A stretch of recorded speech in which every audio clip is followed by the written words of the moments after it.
नमस्कार। आकाशवाणी चंडीगढ़ से प्रादेशिक समाचारों के साथ मैं रत्तिका। पहले इस बुलेटिन के मुख्य समाचार।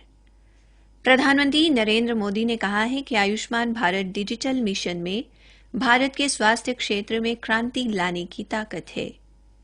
प्रधानमंत्री ने आज वीडियो कॉन्फ्रेंस के माध्यम से आयुष्मान भारत डिजिटल मिशन का शुभारंभ किया।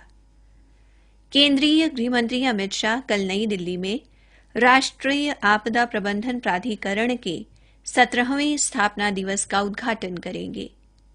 भारतीय जनता पार्टी के कार्यकर्ता और ग्रामोदय अभियान के सदस्य हरियाणा में आदर्श गौग्राम बनाने का कार्य करेंगे।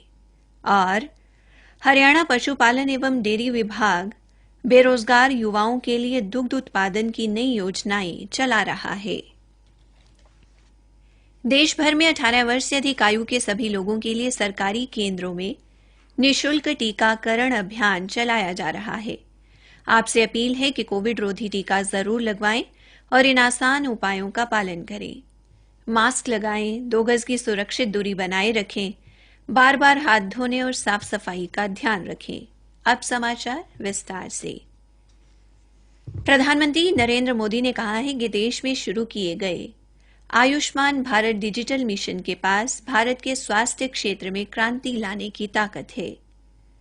उन्होंने कहा कि 21वीं सदी में आज का दिन भारत के लिए महत्वपूर्ण है, क्योंकि स्वास्थ्य क्षेत्र बड़े बदलावों के लिए नए चरण में प्रवेश कर रहा है। वीडियो कॉन्फ्रेंस के माध्यम से आयुष्मान भारत डिजिटल मिशन की शुरुआत करते हुए श्री मोदी ने कहा कि ये मिशन देश के गरीब और मध्यम वर्ग के लोगों के इलाज में पेश आने वाली मुश्किलों को दूर करने में अहम भूमिका निभाएगा।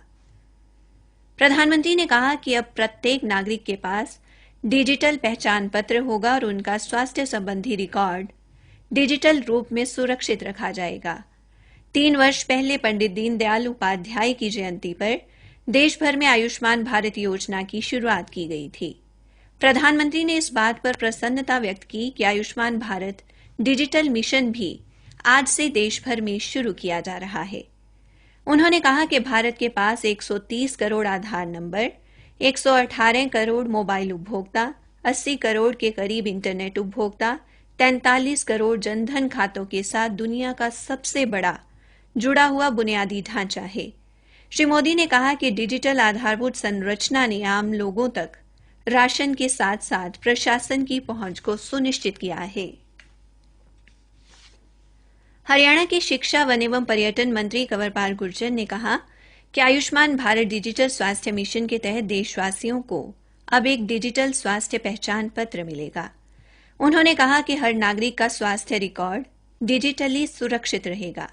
मंत्री ने बताया कि इस मिशन के तहत सरकार हर व्यक्ति का विशिष्ट स्वास्थ्य कार्ड बनाएगी, जो आधार कार्ड की तरह ही होगा। शिक्षा मंत्री ने बताया कि प्रधानमंत्री नरेंद्र मोदी ने कहा है कि डिजिटल इंडिया अभियान से देश के सामान्य नागरिक की ताकत बढ़ी है।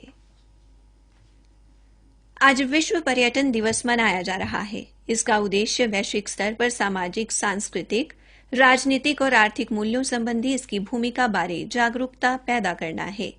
इसके साथ ही पर्यटन क्षेत्र से जुड़े लोगों की हर संभव सहायता करना है। इस वर्ष विश्व पर्यटन दिवस का थीम समावेशी विकास के लिए पर्यटन रखा गया है। केंद्रीय पर्यटन मंत्रालय ने आज इस दिवस पर नई दिल्ली में आयोजित एक विशेष कार्यक्रम में निधि के द्वितीय चरण और भारत पर्यटन सांख्यिकी पर एक नजर का शुभारंभ किया। इस मौके पर लोकसभा अध्यक्ष ओम बिरला और पर्यटन मंत्री जी किशन रेड्डी भी उपस्थित रहे। हरियाणा के राज्यपाल बंडारू दत्तात्रेय ने कहा है कि प्रधानमंत्री नरेंद्र मोदी द्वारा देश में विश्व पर्यटन दिवस के अवसर पर आयुष्मान भारत डिजिटल मिशन की शुरुआत से पर्यटन क्षेत्र को बढ़ावा मिलेगा। उन्होंने आयुष्मान भारत डिजिटल मिशन की शुरुआत करने पर प्रधानमंत्री का आभार व्यक्त किया और प्रदेशवासियों को विश्व पर्यटन दिवस की हार्दिक बधाई भी दी। उन्होंने कहा कि केंद्र व राज्य सरकार द्वारा पर्यटन से जुड़े हर क्षेत्र का विकास किया जाएगा, ताकि देश में पर्यटन की और अधिक संभावनाएं बढ़े। उन्होंने कहा कि विश्व में भारत एक ऐसा निराला देश है जहां एक ही समय में सभी तरह के मौसम, ऋतुएं व वनस्पति पाए जाते हैं। इसलिए दुनिया भर से काफी संख्या में पर्यटक विभिन्न प्रकार के मौसम का लुत्फ उठाने के लिए भारत आते हैं। केंद्रीय गृहमंत्री अमित शाह कल नई दिल्ली में राष्ट्रीय आपदा प्रबंधन प्राधिकरण के 17वें स्थापना दिवस का उद्घाटन करेंगे। इस वर्ष के स्थापना दिवस का विषय हिमालयी क्षेत्र में आपदा घटनाओं के व्यापक प्रभाव रखा गया है। इस अवसर पर प्रधानमंत्री के प्रधान सचिव डॉ पी.के. मिश्रा समापन भाषण देंगे। गृह राज्य मंत्री नित्यानंद राय, अजय कुमार मिश्रा और निशित प्रामाणिक व केंद्रीय गृह सचिव भी उपस्थित रहेंगे। तकनीकी सत्र में प्रमुख विशेषज्ञ देश के हिमालयी क्षेत्र में आपदा घटनाओं के व्यापक प्रभावों बारे चर्चा करेंगे, जिसमें बादल फटना और भूकंप आना शामिल है।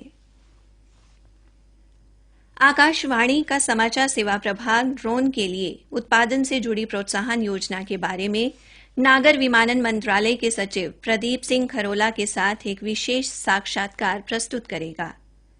यह साक्षात्कार आज रात एफएम गोल्ड चैनल पर कार्यक्रम सुर्खियों में और अतिरिक्त मीटरों पर शाम 7:40 पर सुना जा सकता है। यह हमारी वेबसाइट newsonair.com और YouTube channel news on AIR official पर भी उपलब्ध रहेगा। प्रादेशिक समाचार आकाशवाणी चंडीगढ़ से प्रसारित किए जा रहे हैं। भारतीय जनता पार्टी के कार्यकर्ता और ग्रामोदय अभियान के सदस्य मिलकर क्षेत्र के गांव अलावला को आदर्श गौग्राम बनाने के लिए कार्य करेंगे। इस आशय का संकल्प गांव में प्रधानमंत्री नरेंद्र मोदी का मन की बात कार्यक्रम सुनने के लिए एकत्र हुई ग्रामोदय सभा में लिया गया। कार्यक्रम में बतौर मुख्य अतिथि पहुंचे हरियाणा ग्रंथ अकादमी के उपाध्यक्ष एवं भारतीय जनता पार्टी के प्रदेश प्रवक्ता डॉक्टर वीरेंद्र सिंह चौहान ने कहा कि इस संकल्प के तहत सबसे पहले गांव के प्रत्येक पशुपालक घर में कम से कम एक देसी गाय का पालन सुनिश्चित किया जाएगा। उन्होंने कहा कि हर घर में देसी गाय का होना स्वास्थ्य बीमा की कवरेज से भी बेहतर और प्रभावी विकल्प है। हरियाणा पशुपालन एवं डेयरी विभाग द्वारा प्रदेश की प्रति व्यक्ति दुग्ध उपलब्धता में वृद्धि करने और डेयरी व्यवसाय से बेरोजगार युवाओं को स्वरोजगार परक बनाने के उद्देश्य से दुग्ध एवं डेयरी से संबंधित कई नई योजनाएं चलाई जा रही हैं। एक सरकारी प्रवक्ता ने बताया कि विभाग द्वारा हाईटेक मिनी डेयरी योजना के तहत सामान्य वर्ग के पशुपालक 4, 10, 20 और 50 दुधारू पशुओं की डेयरी स्थापित कर सकते हैं। विभाग द्वारा 4 व 10 दुधारू पशुओं की डेयरी स्थापित करने वाले व्यक्तियों को 25% सब्सिडी देने का प्रावधान किया गया है। इस योजना के तहत अनुसूचित जाति से जुड़े व्यक्तियों के लिए 2-3 दुधारू पशुओं की डेयरी स्थापित करने तथा सुअर पालन के लिए 50% सब्सिडी दी जाएगी। केंद्रीय औद्योगिक सुरक्षा बल द्वारा आज अंबाला छावनी के नेताजी सुभाष चंद्र बोस पार्क के नजदीक साइकिल रैली का आयोजन किया गया। कार्यक्रम में केंद्रीय औद्योगिक सुरक्षा बल के उप महानिरीक्षक जितेंद्र राणा ने बतौर मुख्य अतिथि शिरकत करते हुए झंडी दिखाकर इस साइकिल रैली को रवाना किया। भिवानी जिले के गांव देवसर में देवसर सेवा चैरिटेबल ट्रस्ट ने युवा मंडल के साथ गांव देवसर में स्वच्छता अभियान चलाया। कुछ रोज पहले भिवानी के उपायुक्त आर.एस. ढिल्लों ने धार्मिक व सामाजिक संगठनों के प्रतिनिधियों से शहर व गांव को स्वच्छ बनाने के लिए उनसे सुझाव लिए थे तथा सहयोग करने की भी अपील की थी। उपायुक्त की अपील पर गांव देवसर में देवसर धाम चैरिटेबल ट्रस्ट ने गांव के युवा मंडल व प्रबुद्ध लोगों के सहयोग से विगत 3-4 दिन से स्वच्छता अभियान चलाया। इस दौरान लोगों को गांव को स्वच्छ व सुंदर बनाने में अपना योगदान देने के लिए प्रेरित किया गया।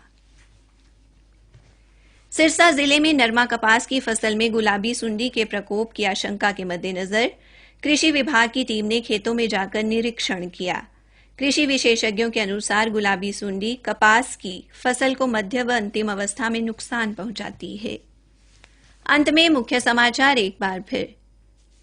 प्रधानमंत्री नरेंद्र मोदी ने कहा है कि आयुष्मान भारत डिजिटल मिशन में भारत के स्वास्थ्य क्षेत्र में क्रांति लाने की ताकत है।